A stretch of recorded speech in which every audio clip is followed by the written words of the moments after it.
C'était bien de commencer par le message et puis de finir par la louange. Je comprends maintenant pourquoi. Et le texte que j'ai choisi ce matin, enfin, à vrai dire, je n'ai pas choisi le texte. Les anciens m'ont imposé le texte. Non seulement ils m'ont, je dénonce, non seulement ils m'ont imposé le texte, ils m'ont aussi imposé le jour où je devais prêcher. Ils m'ont dit, écoute, pour l'instant, le dimanche 19 mai, il n'y a que Joël et toi, et Joël fait la louange. Donc je me retrouve devant vous, mais ça me fait plaisir de pouvoir partager la parole et de pouvoir vous partager ce que le Saint-Esprit a mis dans mon cœur. D'autant que je me rends compte que c'est peut-être la dernière fois que je prêche devant vous ici.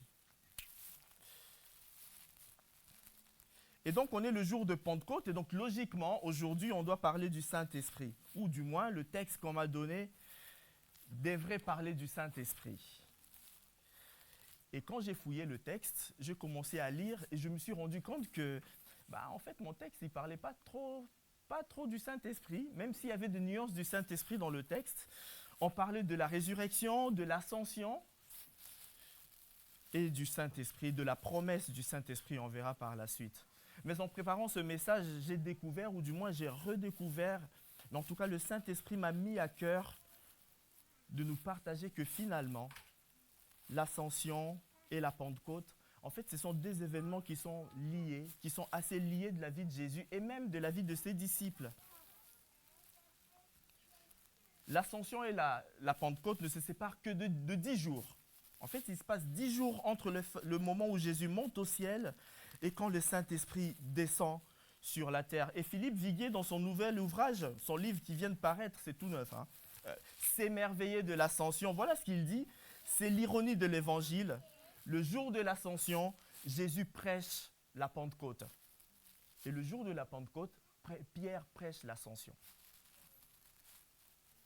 Ce qui fait que, en fait, ces deux événements sont intrinsèquement liés l'un à l'autre. Et nous allons lire le texte de ce matin, nous allons voir tous ensemble ce que nous pouvons tirer comme enseignement. Mais en premier, j'aimerais vraiment qu'on puisse retenir que l'ascension est nécessaire à la venue du Saint-Esprit le jour de la Pentecôte. Sans l'ascension, pas de Pentecôte. Si Jésus ne monte pas au ciel, le Saint-Esprit ne vient pas habiter parmi nous. Et donc nous allons lire le texte dans Luc 24, à partir du verset 36 jusqu'à la fin du chapitre. Pendant qu'ils s'entretenaient ainsi, Jésus lui-même se trouva au milieu d'eux et leur dit « La paix soit avec vous ». Mais ils furent saisis de crainte et d'effroi, croyant voir un esprit. « Pourquoi êtes-vous troublés ?» leur dit-il. « Pourquoi les doutes envahissent-ils votre cœur ? Regardez mes mains, mes pieds, et reconnaissez que c'est bien moi. Touchez-moi et regardez, car un esprit n'a ni chair ni os. Or, vous voyez bien que j'en ai. » Tout en disant cela, il leur montra ses mains, ses pieds. Mais ils étaient si heureux qu'ils ne parvenaient pas à croire et restaient dans l'étonnement. Alors il leur dit, « Avez-vous quelque chose à manger ?»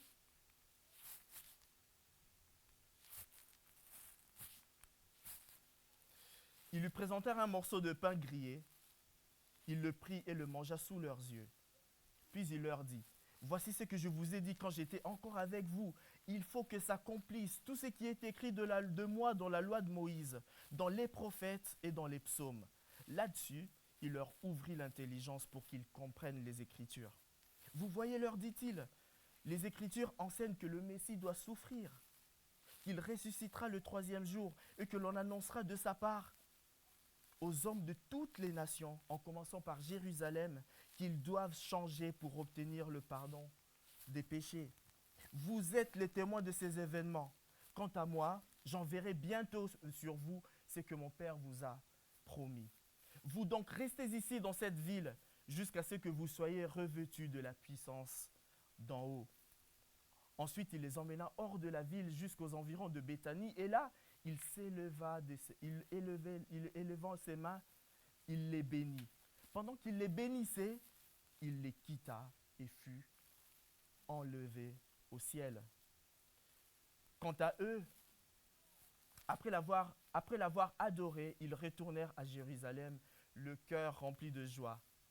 Là, ils se retrouvaient à toute heure dans la cour du temple pour louer Dieu. C'était la lecture de la parole de Dieu. Et j'aimerais partager avec vous 4 points ce matin pour ce message. La résurrection et l'ascension, gage de divinité de Jésus.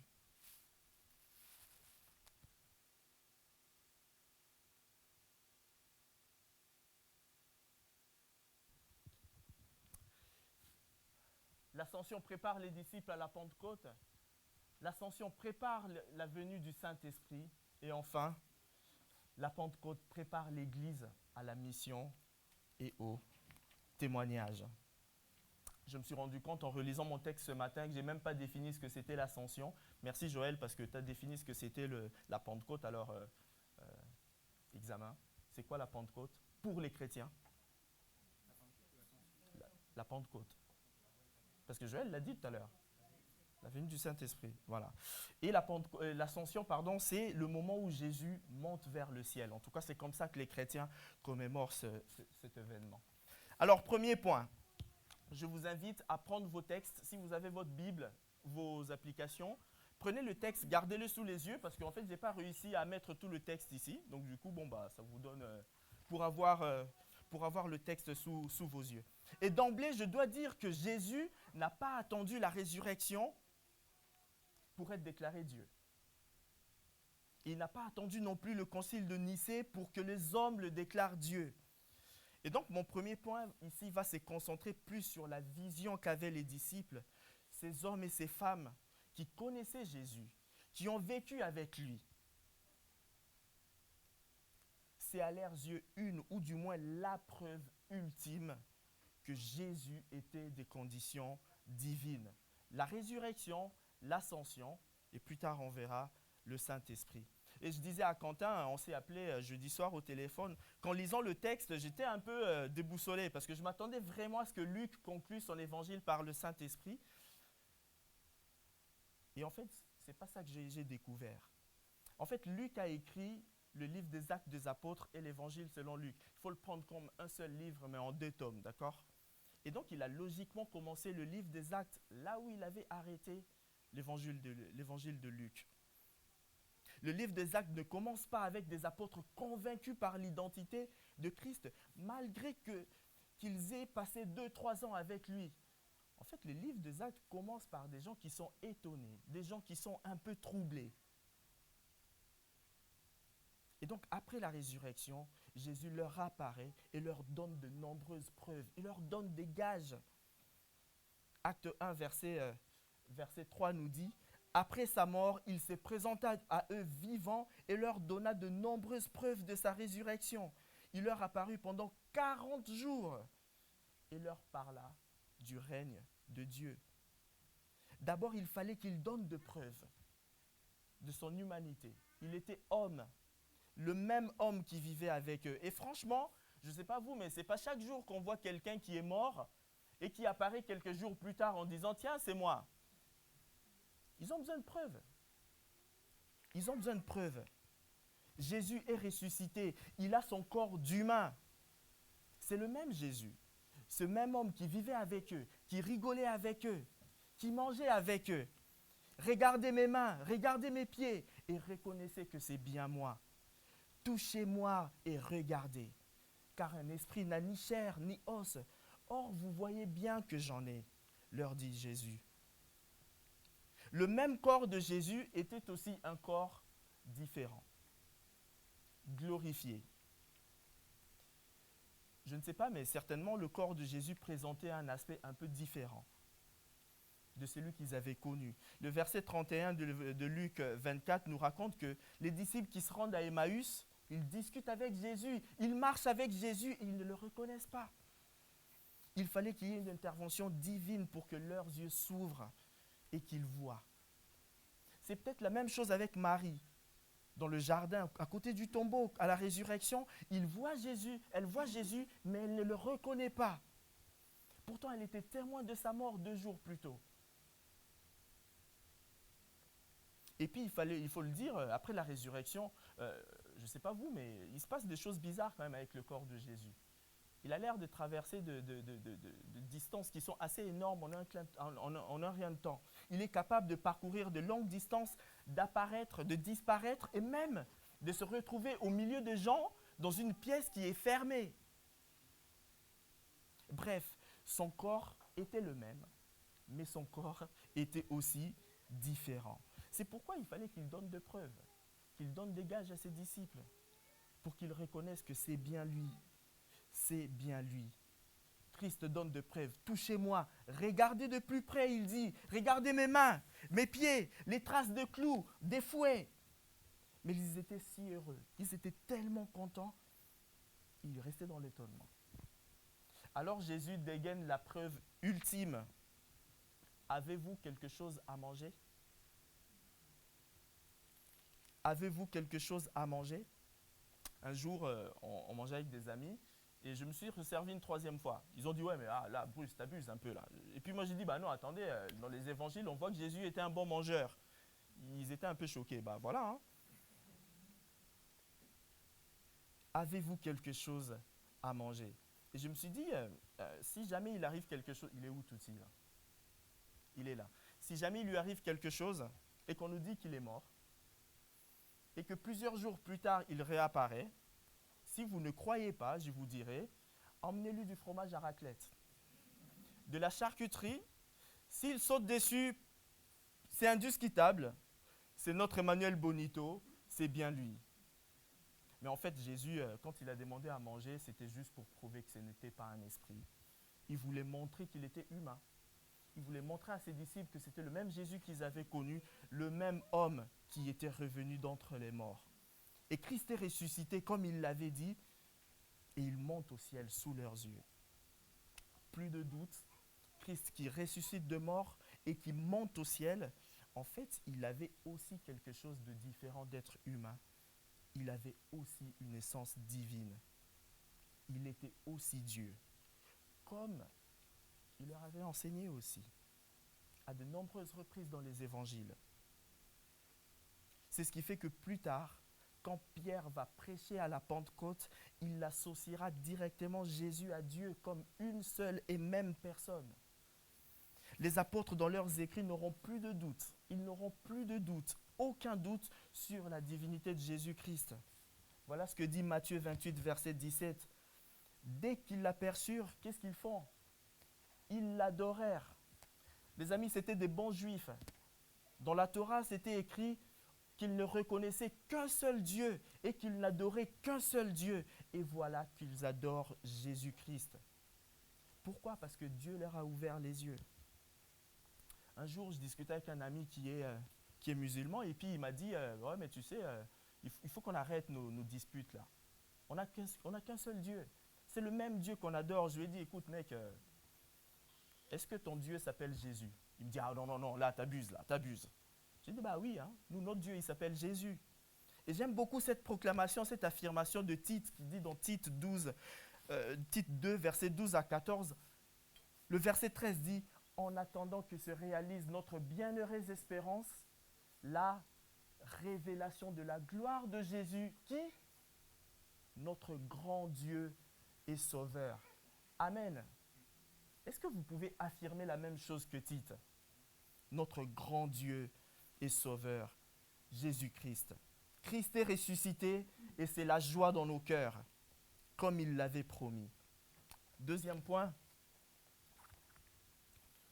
l'ascension prépare les disciples à la Pentecôte. Et là, nous allons nous concentrer au verset 40, je l'ai écrit du coup, au verset 44 à 48. Il se passe quelque chose ici. Si on revient un peu en arrière de notre histoire, en fait, il se passe quelque chose avec les disciples. Même après la résurrection, ils sont envahis de perplexité. En tout cas, certains, à l'image de Pierre, ils reprennent même leur ancienne vie. Pierre est redevenu pécheur, comme la plupart d'autres disciples, des apôtres de Jésus. Et là aussi, Jésus l'avait prévu. Il avait prévu, en citant le prophète Zacharie, peu de temps avant sa mort, Matthieu 26, verset 31, il dit « Frappe le berger, et les brebis du troupeau seront dispersées. » Les disciples sont ébranlés dans leur foi. D'où cette perplexité, ce doute autour d'eux. Je rappelle qu'entre la Pentecôte et entre l'ascension et la Pentecôte, en fait, il ne se passe que 10 jours. Hein. Il ne se passe que 10 jours. Et donc, pendant 40 jours, Jésus doit aller chercher ses disciples. Jésus doit aller chercher, enseigner à nouveau ses disciples. C'est vrai qu'on a tendance à dire que, à nos yeux, et c'est vrai, je ne doute pas de cette affirmation, que l'Église commence à la Pentecôte.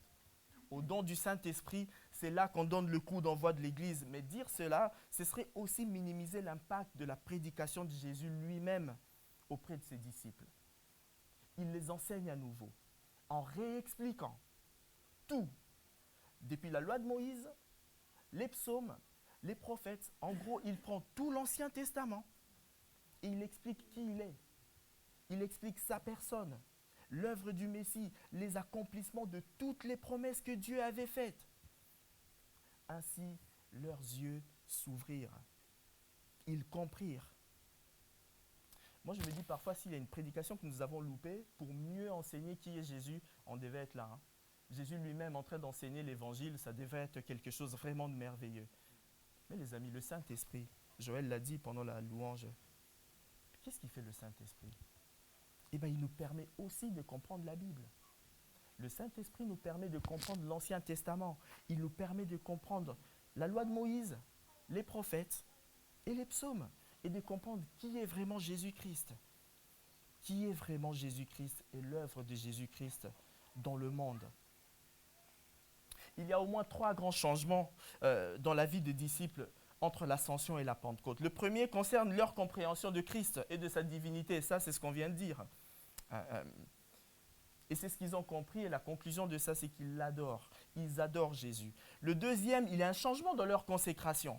Après la résurrection, je disais que les disciples se dispersent. Ils arrêtent leur ministère pour lequel Jésus les avait appelés pendant un temps. Jésus doit aller repêcher ses disciples, ses apôtres. Jésus doit aller repêcher ses apôtres qui ont repris leurs anciennes occupations.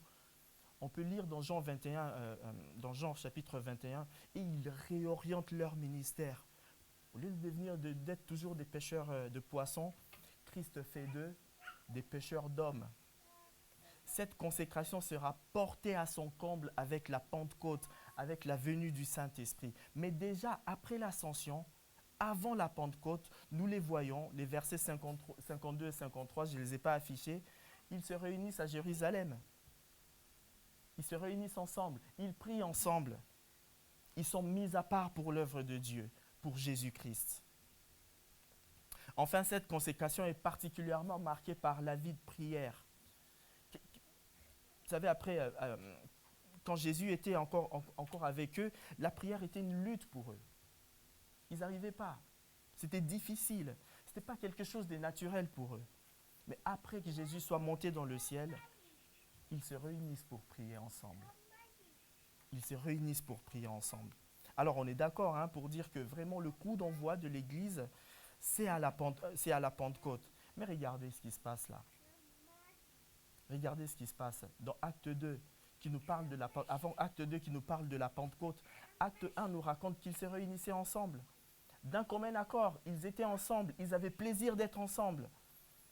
Ils priaient ensemble, certainement ils chantaient les louanges de Dieu, certainement ils adoraient Jésus. Ils étaient ensemble. N'est-ce pas ce qu'on fait déjà ici aujourd'hui? Est-ce que ça ne ressemble pas aussi à l'église locale? On peut dire sans trop de crainte que leur vie spirituelle, en commun en tout cas, a été proche de celle qu'on vit aujourd'hui en tant qu'église. Et cette vie spirituelle, cette église naissante va être bonifiée par la venue du Saint-Esprit à la Pentecôte. Troisième point, l'ascension prépare la venue du Saint-Esprit et on se concentre sur le verset 49. Quant à moi, j'enverrai bientôt sur vous ce que mon Père vous a promis. Vous donc restez ici, dans cette ville, jusqu'à ce que vous soyez revêtus de la puissance d'en haut. Il fallait qu'il y ait l'ascension pour que le Saint-Esprit vienne. Il fallait qu'il y ait l'ascension pour que la Pentecôte ait lieu. Petite question les amis, et ça je me suis posé en moi-même quand je relis ce passage.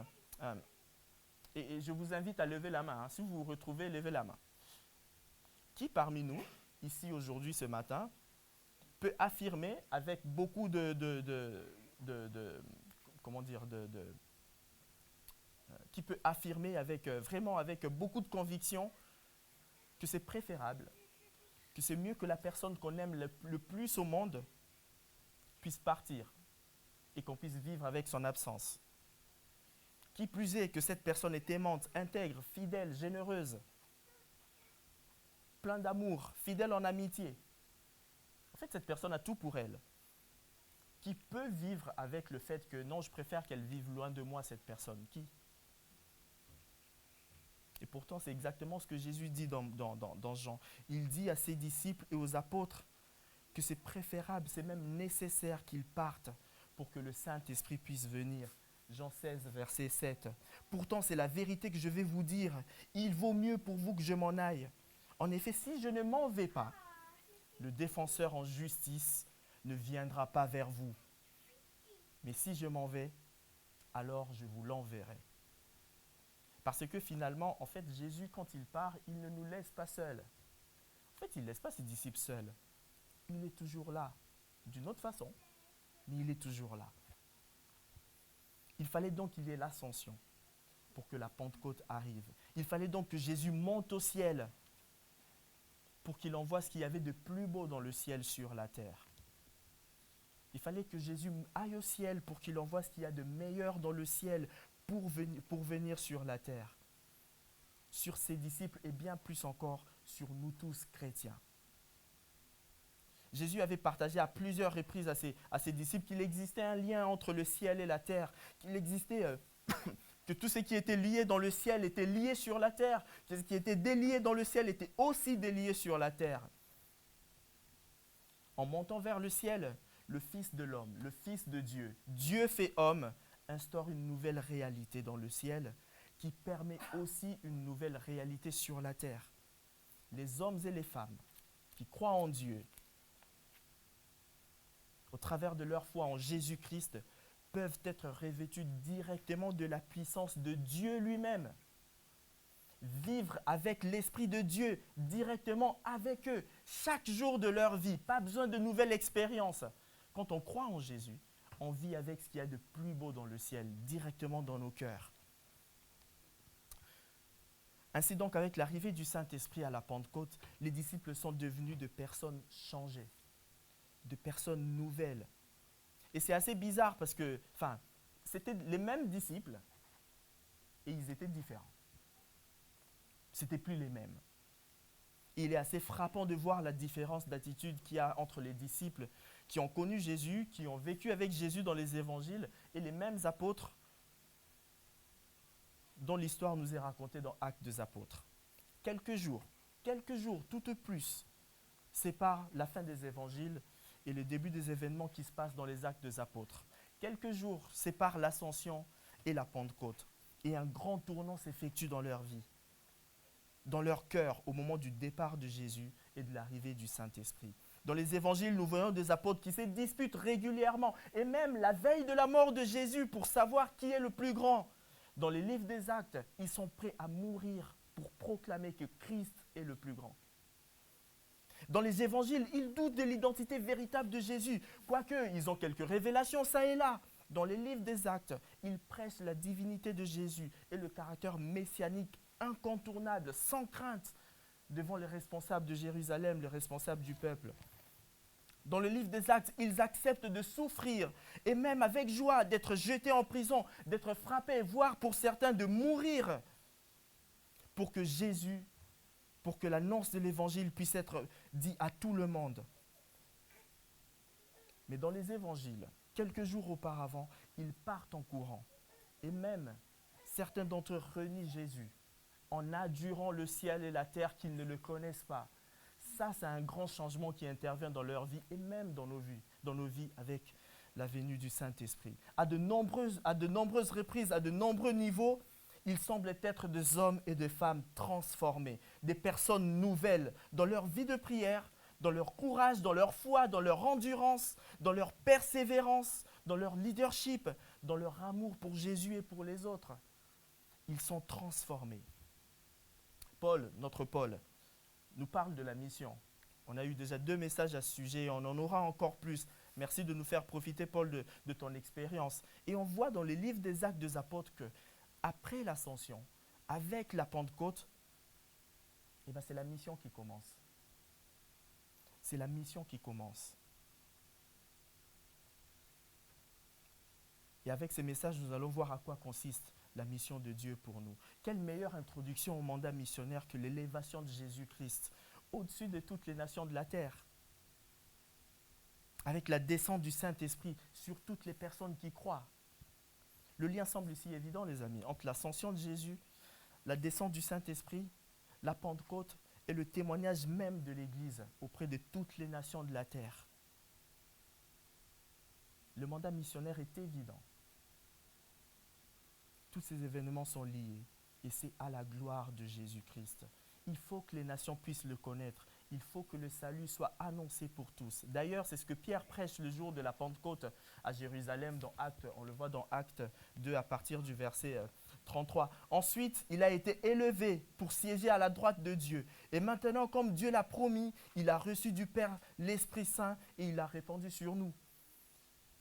C'est là ce que vous voyez et ce que vous entendez. En effet, David, lui, n'est pas monté au ciel, mais il dit, le Seigneur a dit à mon Seigneur, viens donc siéger à ma droite, jusqu'à ce que j'aie mis tes ennemis comme un escabeau sous tes pieds.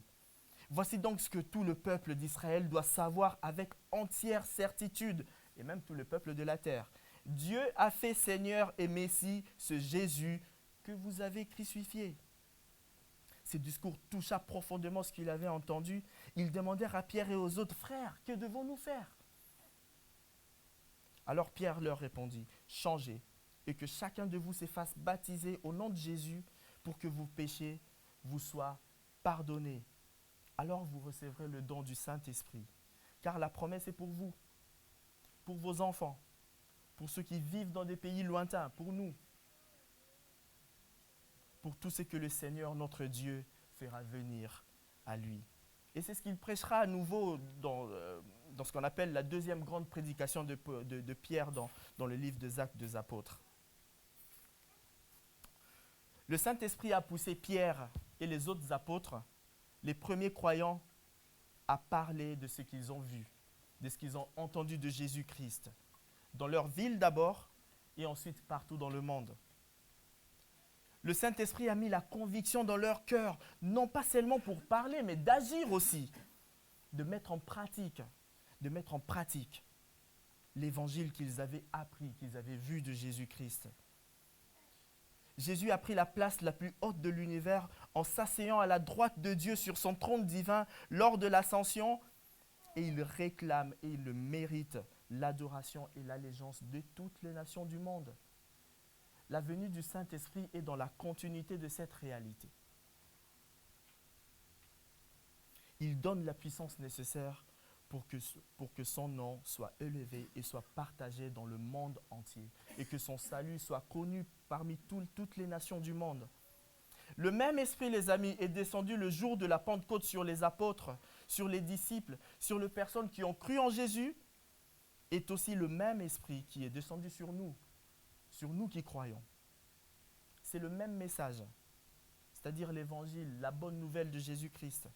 Le même esprit a convaincu l'apôtre Paul au 1er siècle de notre ère à partir d'Antioche pour parcourir le monde entier jusqu'à Rome pour annoncer le salut en Jésus-Christ. Est aussi le même esprit qui a convaincu Paul et Louise de quitter la Pennsylvanie, de venir s'installer en France et de nous partager la parole de Dieu. C'est le même esprit qui les a convaincus aussi de parcourir le monde pour édifier les autres croyants à travers le monde.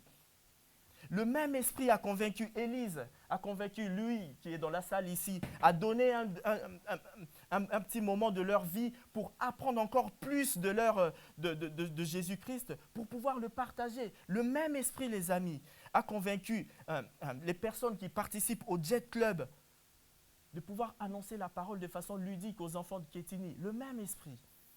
Le même esprit a convaincu Lucille de partir jusqu'en Asie centrale pour s'intéresser aux populations pour lesquelles parfois dans notre monde, on ne sait même pas qu'ils existent.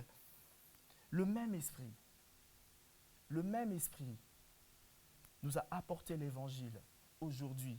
Et c'est le même esprit qui veut que aussi nous puissions partager ce qu'on a appris de Jésus-Christ, ce qu'on a appris de l'Évangile, que nous puissions les partager à nos amis, à nos connaissances, à nos collègues, à nos voisins, le même esprit, parfois même à des parfaits inconnus, le même esprit, le Saint-Esprit. Christ est élevé, il est monté au ciel pour que le Saint-Esprit puisse venir habiter en nous, pour que le Saint-Esprit puisse nous convaincre dans nos cœurs. Il y a quelqu'un qui a prié pour dire de péché et de jugement. Le même esprit. Le même esprit.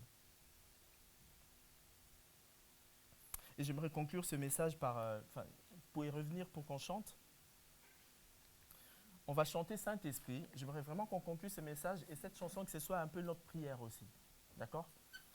Qu'on puisse chanter, qu'on puisse se rendre compte que le Saint-Esprit, Jésus-Christ et même Dieu le Père, tous ensemble, le jour de Pentecôte, ils ont fait quelque chose de merveilleux pour que nous puissions aussi avoir cette perspective, ce salut, et que ce Saint-Esprit puisse habiter en nous. Je vais prier le temps que les musiciens reviennent pour s'installer.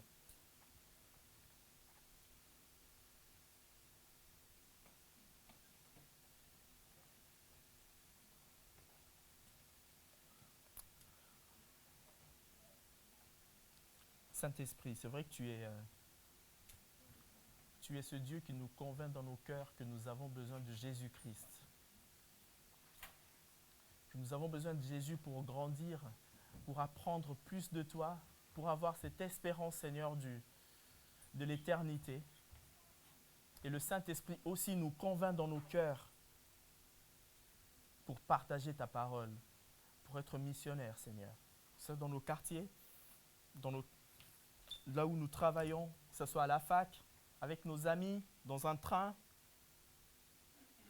Tu nous convaincs, Seigneur, de la supériorité de Jésus-Christ, de son amour incontournable, incroyable qu'il a pour les humains. Et nous voulons penser aujourd'hui que merci, Seigneur, parce que tu nous as envoyé ton Saint-Esprit, parce que tu as accepté de partir pour que l'Esprit puisse venir nous habiter et que nous puissions former une Église, un seul corps, Saint-Esprit. Amen.